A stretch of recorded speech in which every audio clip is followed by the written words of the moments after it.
5 से 6 बच्चों का जन्म एक ही समय और एक ही स्थान पे हुआ है, उनकी कुंडली एग्जैक्टली सेम है, तो आपने जो भी रूल एक सीखा होगा या 10 रूल भी कहीं सीखे होंगे, आप उनकी जीवन भर वही रूल लगाएंगे उनकी कुंडली में। आप डिफ्रेंशिएट नहीं कर पाएंगे। तो जो डिफ्रेंशिएटर आपको मिलेगा वो डीएनए एस्ट्रोलॉजी से मिलेगा। जब आप बेसिकली डीएनए एस्ट्रोलॉजी काफ़ी हद तक हेल्प करती है उस कर्सिस को समझने में। विद्या है ये बेसिकली समाज के कल्याण के लिए। डीएनए एस्ट्रोलॉजी इसलिए डिफिकल्ट है क्योंकि आपको बहुत लोगों की घर में कुंडलियाँ चाहिए होंगी, है ना।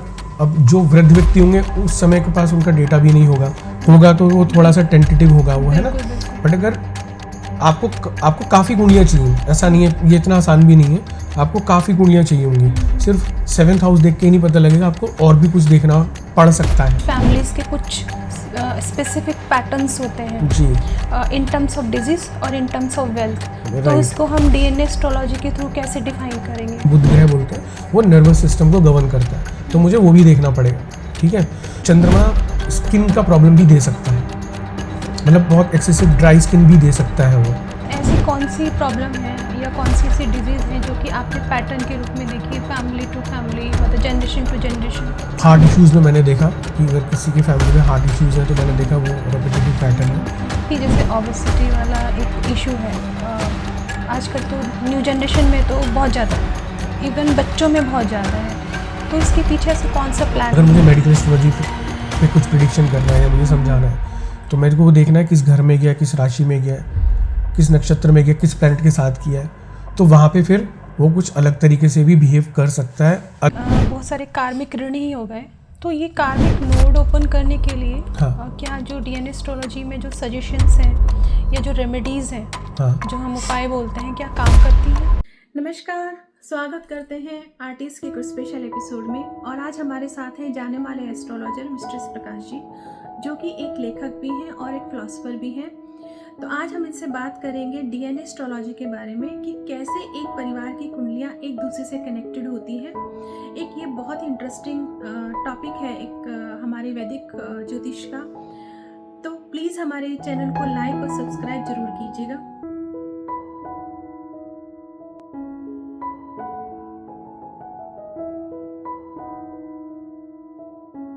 तो सर वंस अगेन हम आपका स्वागत करते हैं अपने शो में और thank you so much sir आने के लिए।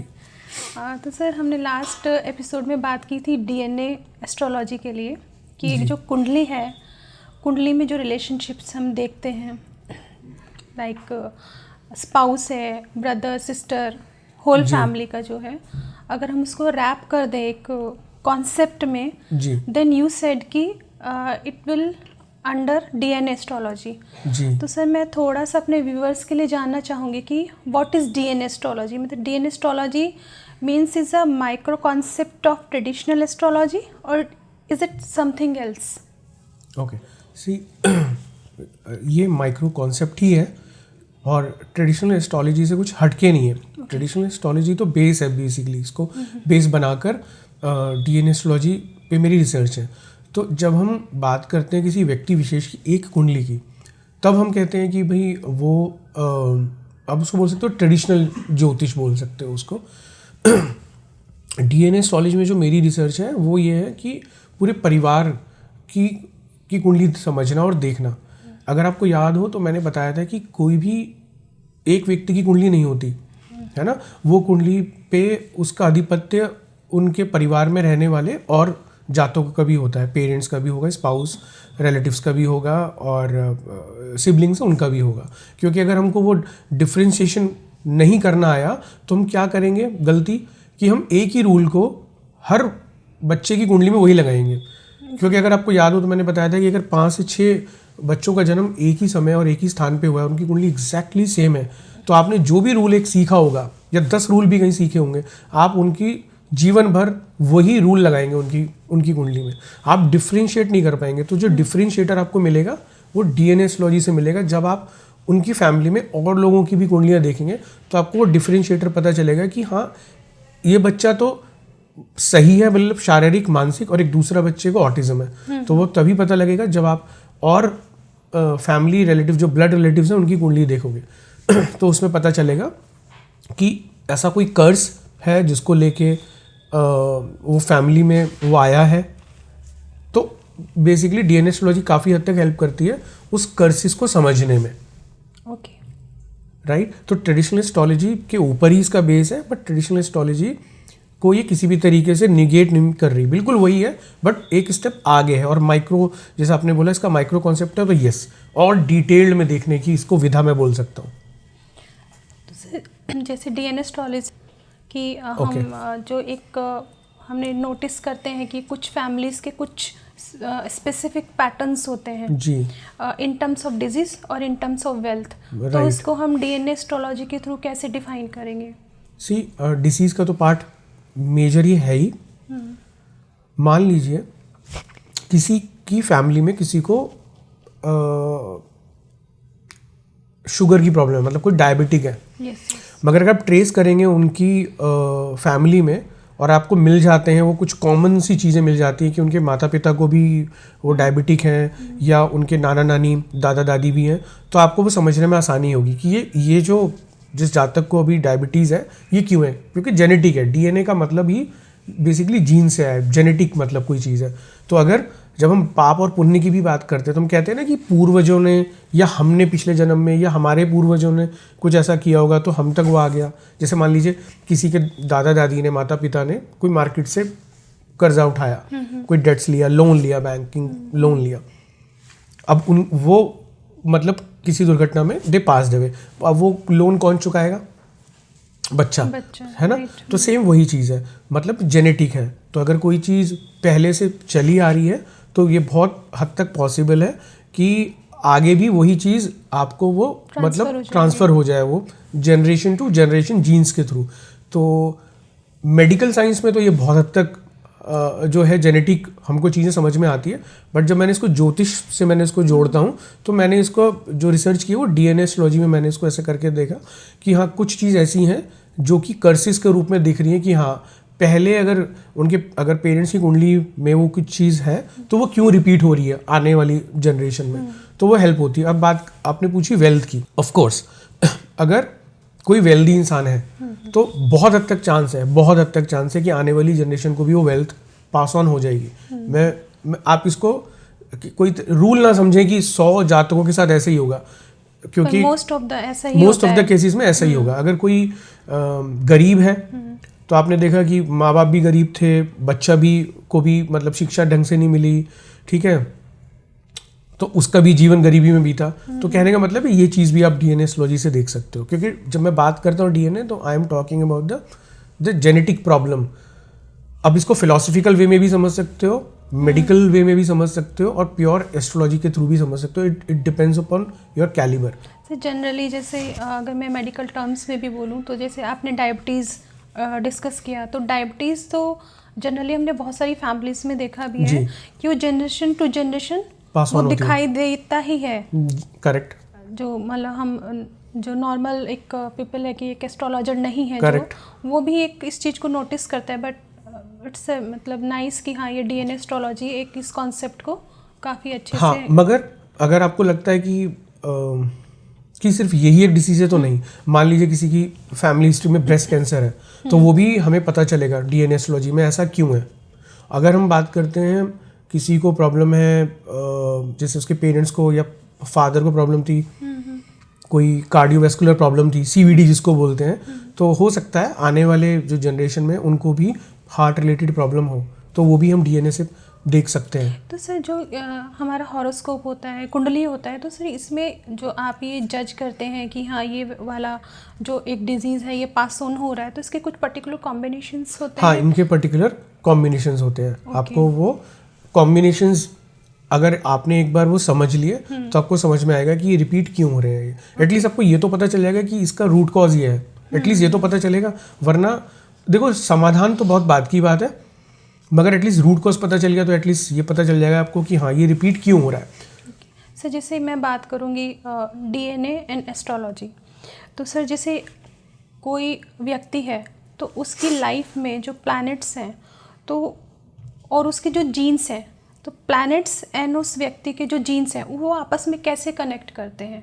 मतलब जो प्लैनेट्स हैं अगर किसी इंसान के अंदर एक मेडिकल टर्म्स में उसको थोड़ा सा सर डिफाइन कीजिए। जैसे सर जनरली मैंने सुना है कि जैसे सैटर्न है वो हमारे जो हेयर है उनको रिप्रेजेंट करता है। इस तरीके से मेडिकल टर्म्स में आप थोड़ा सा छोटा छोटा व्यू अगर आप देना चाहें तो।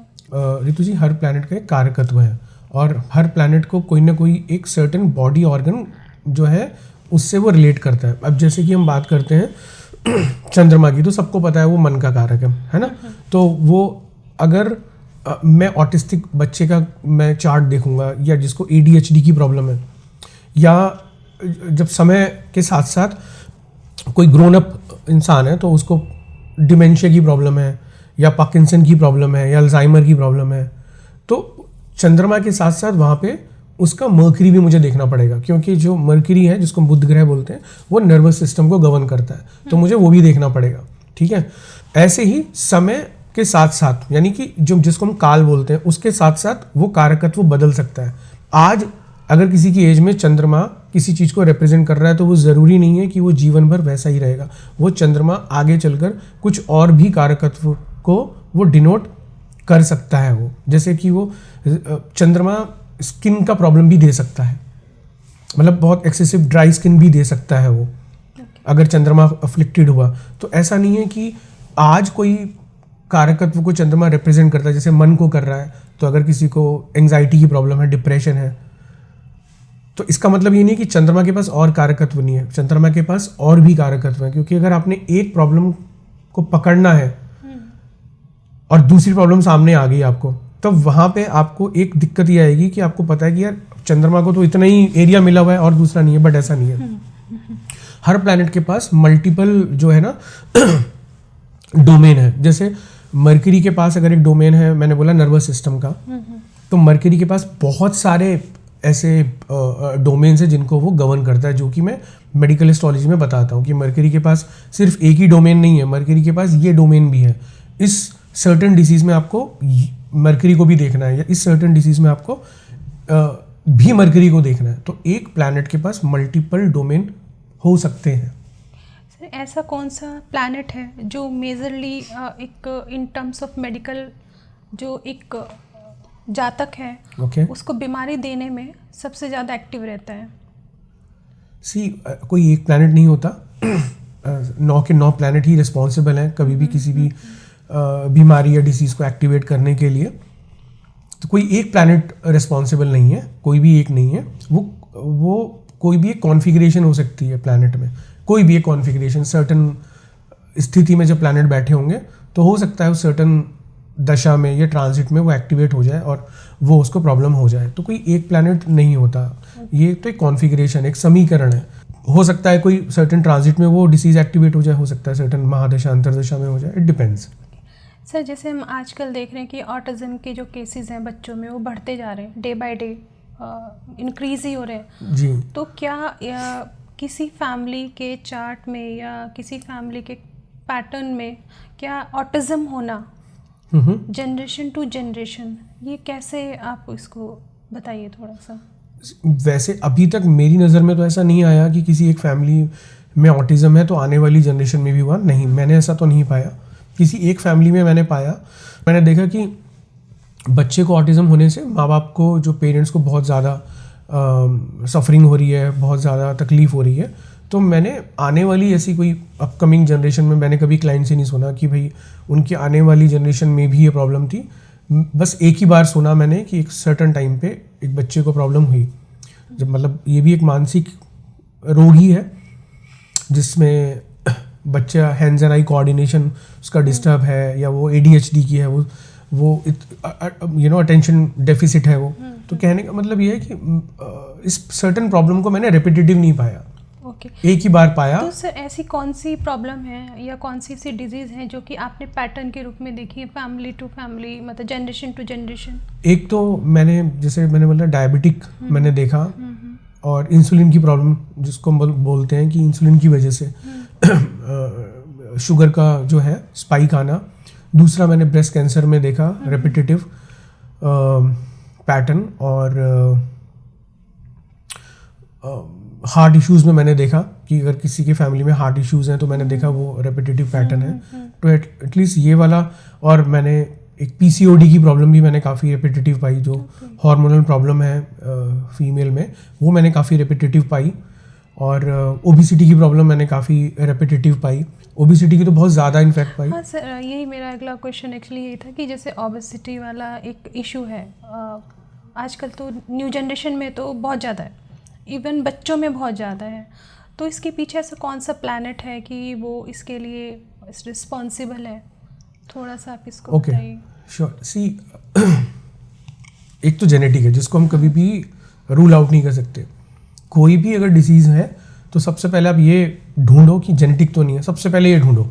अगर जेनेटिक है तो उतना ही मुश्किल होगा उसको रेक्टिफाई करना।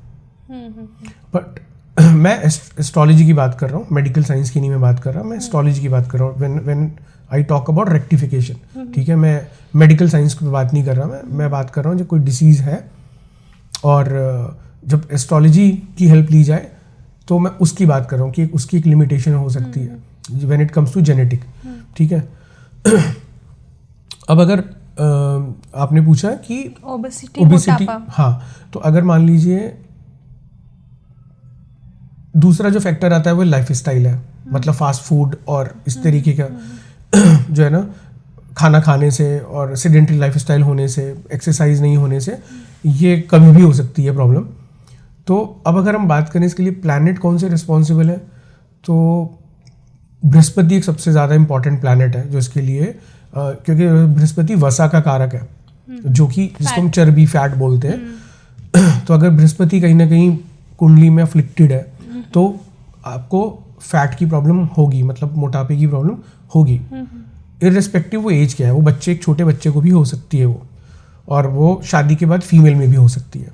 जनरली शादी के बाद फीमेल में प्रॉब्लम हो जाती है, मगर उनके केस में बृहस्पति ना होके उनको हार्मोनल प्रॉब्लम होती है। तो वो आपको कुंडली में देखना आना चाहिए कि कौन सा घर, कौन सी राशि, कौन सा प्लैनेट प्रॉब्लम किया जिसकी वजह से हार्मोनल इश्यूज हो गए और शादी के बाद वेट गेन हो गया। तो वहाँ पे वो जरूरी नहीं है कि वहाँ पे आप बृहस्पति को लगाएंगे। ओके, तो वो आपको देखना पड़ेगा। हार्मोन्स के लिए मतलब कोई और प्लैनेट रिस्पॉन्सिबल होगा? करेक्ट। तो आपको हार्मोन के लिए अलग तरीके से आपको वो समझना पड़ेगा और वो चीज़ें देखनी पड़ेंगी वो।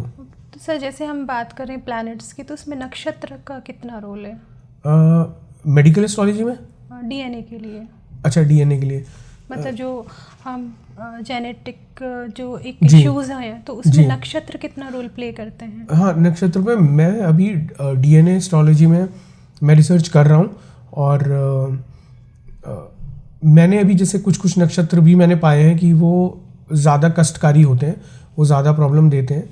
तो इस पे मेरी रिसर्च चल रही है। तो इस पे ये कुछ अभी बोलना बहुत प्रीमेच्योर होगा कि एक सर्टेन नक्षत्र इस फला राशि में हो या कोई एक पर्टिकुलर प्लैनेट पर्टिकुलर घर में हो, उस नक्षत्र में हो, तो ऐसा होता है। इस पे मेरी रिसर्च है और हो सका तो आने वाले टाइम में इस पे कोई ना कोई मेरी किताब आएगी। तो इस पे मेरी रिसर्च चल रही है। बट हाँ, कर्सिस देखने के लिए मैं नक्षत्रों को ज़रूर देखता हूँ। डीएनए में अगर मुझे कर्सिस देखने हैं तो उसके लिए मैं नक्षत्रों को ज़रूर मैं देखता हूँ कि मुझे क्या कॉम्बिनैलिटी दिख रही है या मुझे क्या दिख रहा है, कोई नक्षत्र का अफ्लिक्शन दिख रहा है तो वो मैं ज़रूर देखता हूँ। सर जैसे हमने एक बहुत फेमस एक कहावत सुनी है कि दादा ले पोता बरते। हाँ। तो सर इसमें जैसे ये अगर हम इसे रिलेट करना चाहे वेल्थ से और गरीबी से कर सकते हैं, तो इसको थोड़ा सा आप डीएनए के थ्रू और डीएनए एस्ट्रोलॉजी के थ्रू आप थोड़ा सा डिफाइन कीजिए इसको। In case of in terms of wealth, जैसे हमने अभी डिजीज में बात कर रहे थे, तो अभी हम थोड़ा सा वेल्थ के बारे में बात करेंगे। ठीक है, देखो ये जो कॉन्सेप्ट है ना रैग टू रिचेस वाला, कि एक फैमिली गरीब थी मगर उस घर में किसी एक बच्चे का जन्म ऐसा हुआ और उसके जन्म लेने के कुछ समय बाद ही वो फैमिली फ्लरिश करने लगी, प्रॉस्पेरिटी उस फैमिली में आने लगी। तो इसेंशियली ये कोई डीएनए एस्ट्रोलॉजी से रिलेटेड नहीं है। टिपिकल हमारा जो ज्योतिष होता है हम उससे भी सीख सकते हैं कि माँ बाप तो गरीब थे, ऐसी देशकाल परिस्थिति ऐसी नहीं थी, मगर जैसे बच्चे का जन्म हुआ और एकदम से सारी परिस्थितियाँ बदल गई। अब ऐसे भी बहुत सारे स्पोर्ट्स में व्यक्ति हैं और थे भी जिन्होंने बहुत ऐसे घर में जन्म लिया जहाँ पे बेसिक सुविधाएं भी नहीं थी, बट उन्होंने अपने पैशन की वजह से वो उस मकाम को हासिल किया। मगर वो ज्योतिष, नॉर्मल ज्योतिष से आपको सीखने को मिल जाएगा कि वो रैग टू रिचेस के क्या कॉम्बिनेशन होते हैं। उसके लिए DNA एस्ट्रोलॉजी का वहाँ पे एज सच कोई वहाँ पे मतलब एसोसिएशन नहीं है, नॉर्मल भी ज्योतिष से आप सीख सकते हो। ओके सर, जैसे हमने वक्री ग्रह के बारे में सुना है कि वक्री ग्रह जो होते हैं उल्टी चाल चलने वाले होते हैं, और वो कुछ ना कुछ पास्ट लाइफ का कर्मा होल्ड करके रखते हैं। तो क्या वक्री ग्रह जो रेट्रोग्रेड प्लैनेट्स होते हैं, is it related to DNA astrology also और past life, is it true? Basically again वक्री ग्रह का कॉन्सेप्ट थोड़ा सा डिफिकल्ट है मेरे लिए भी, मगर मैं मानता हूँ कि वक्री ग्रह किसी भी कुंडली में होता है तो मैं पर्सनली उसे अच्छा नहीं मानता। वक्री ग्रह का होना मैं पर्सनली मैंने इवन अभी तक भी मैंने जितनी भी कुंडलियाँ मैंने देखी तो मैंने पाया कि जीवन के कहीं ना किसी एरिया में वॉइड, मेजर वॉइड मैंने देखा उस व्यक्ति विशेष की कुंडली में, अगर कोई वक्री ग्रह है तो। और मैंने देखा कि ये कुछ खास मतलब ऐसा नहीं है कि जिसको मैं एसोसिएट कर दूं कि बहुत कोई मतलब अच्छी चीज़ है।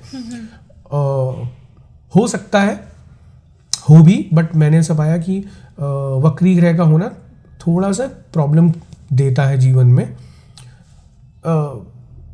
नॉर्मल एक प्लैनेट की अपेक्षा अगर वो प्लैनेट अगर वक्री ना हो तो वो कम देगा, बट अगर एक वक्री प्लैनेट ज़्यादा देगा। जैसे एग्जाम्पल के तौर पे बताता हूँ, सबको पता है, कोई ज्योतिष का कोई ऐसा रूल मैं एक्सेप्शन नहीं बता रहा। जैसे अगर किसी का 7th लॉर्ड वक्री है और वो मान लो बुध ही है, वो यानी मरकरी है वो, ठीक है, और 7th लॉर्ड वो कहीं पर भी बैठे कुंडली में, कहीं पर भी बैठे, और वो माना हमने एग्जाम्पल के तौर पे लिया बुध है वो और वो वक्री है, तो वो ऐसा दे सकता है कि उस व्यक्ति के जीवन में मल्टीपल मैरिज वो दे सकता है।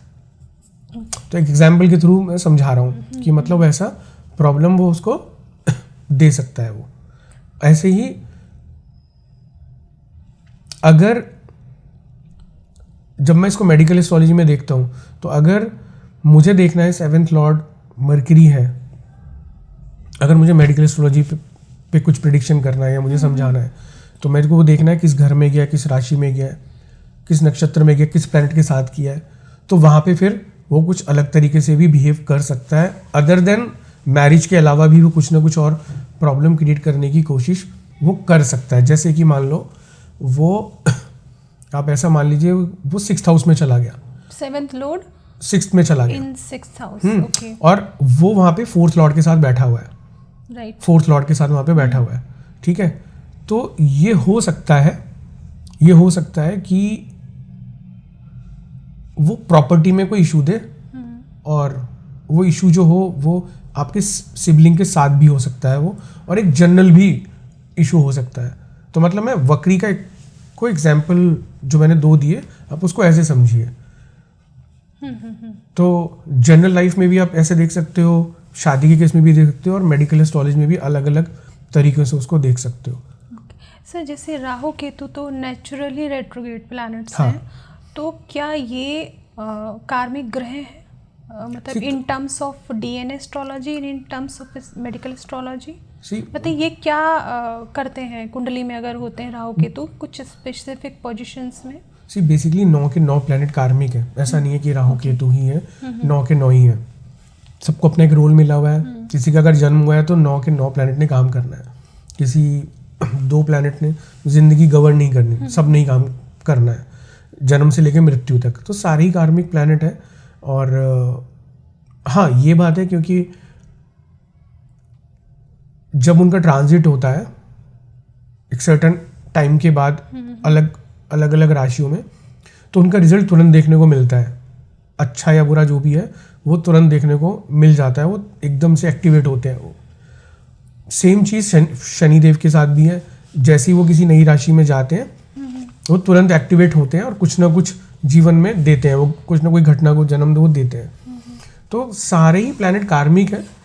और छोटा प्लैनेट अगर ट्रांजिट कर रहा है तो हमेशा याद रखना छोटा प्लैनेट को भी बड़े प्लैनेट की जरूरत है और बड़े प्लैनेट को छोटे की।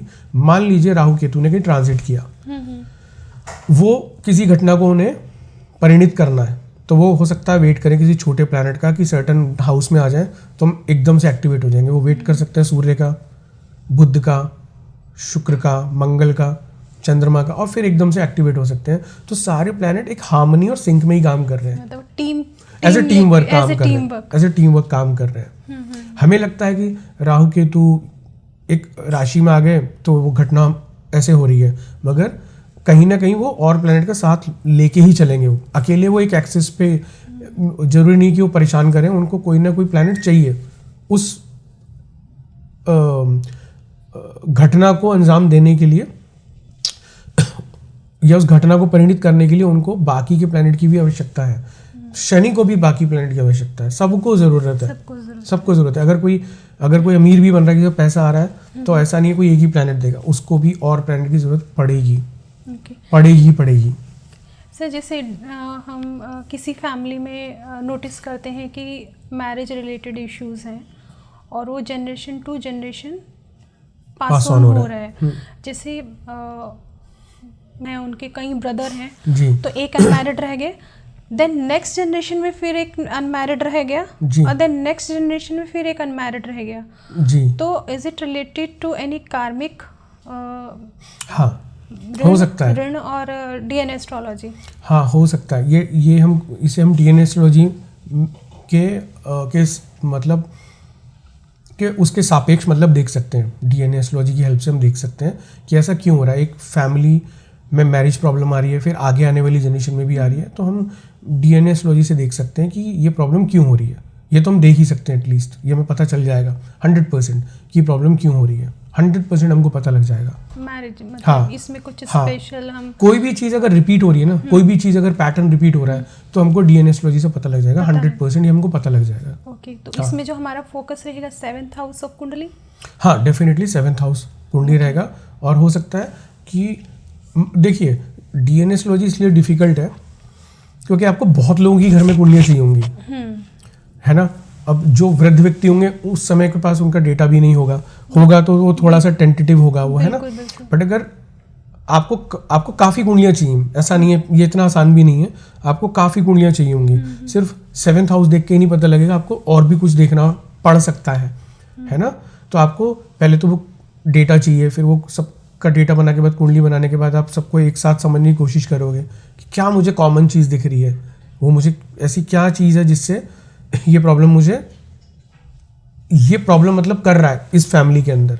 तो आपको वो देखना पड़ेगा। ऑफ कोर्स 7th हाउस तो है ही है, बट और चीज़ें भी आपको देखनी पड़ सकती है। It depends upon your meticulous observation. आपका ऑब्जर्वेशन कैसा है उसके ऊपर डिपेंड करता है। मतलब फैमिली डेटा तो आपके पास अवेलेबल होना ही चाहिए अगर हम ये कोई कार्मिक अगर हम देख रहे हैं तो। बिल्कुल। तो सर जैसे ये बहुत सारे कार्मिक ऋण ही हो गए, तो ये कार्मिक नोड ओपन करने के लिए क्या जो डीएनए एस्ट्रोलॉजी में जो सजेशंस हैं या जो रेमेडीज़ हैं, जो हम उपाय बोलते हैं, क्या काम करती हैं?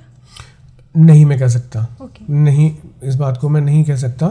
हमारा काम तो यही है, अगर हमें कुछ दिखा, कोई प्रॉब्लम दिखी, तो अपने अनुभव से हम सजेस्ट कर सकते हैं कि आप ये करके देख लीजिए। कोई गारंटी तो कुछ भी नहीं है, भगवान करे काम कर जाए।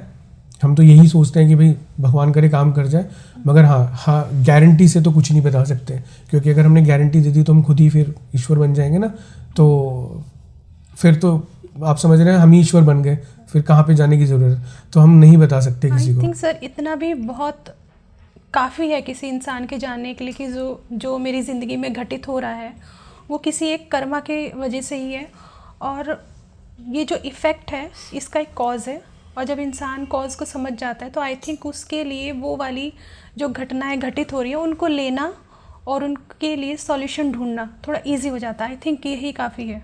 सी अगेन हम कोई भी ऐसी डाइकोटमी नहीं रख सकते कि जिसमें हम एक पॉडकास्ट में तो बोल रहे हैं कि जो विधि ने लिखा है वही होगा, फ्री विल नहीं है। और दूसरी जगह हम ये भी नहीं कह सकते कि जो हम उपायों से हम भाग्य चेंज कर सकते हैं। तो आपको वो समझना है, वो कॉन्टेक्स्ट और परिवेश समझना है, वो किस कॉन्टेक्स्ट में बात हो रही है। हो सकता है कि मुझे ज्योतिष की ज़रूरत नहीं है, मुझे गुरु की ज़रूरत है।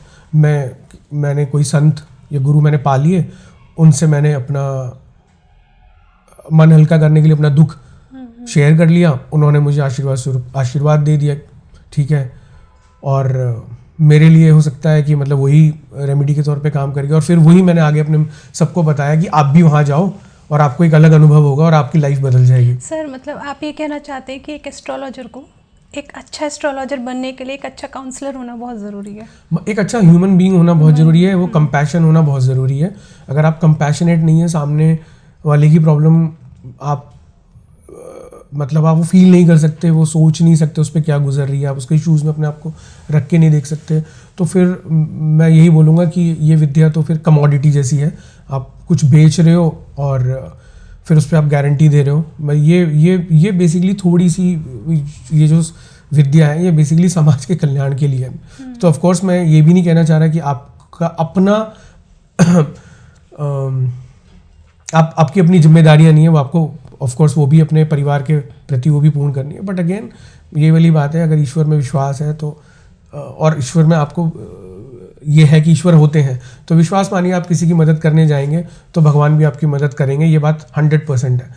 आपका बस वो ध्येय होना चाहिए कि मुझे किसी की मदद करनी है, सिंपल सी बात है। उसके जीवन में जरूर चेंज होंगे क्योंकि आपने ऐसा उस नियति से, उस इंटेंट से आप उसकी मदद करने की सोच रहे हो, क्योंकि आप वो मॉरल वैल्यूज़ जो आपके फैमिली से मिली हैं, अपने गुरु से मिली हैं, वो फॉलो कर रहे हो और भगवान आपको देख रहा है भाई। Thank you so much sir. Thank you Ritu ji, thank you so much.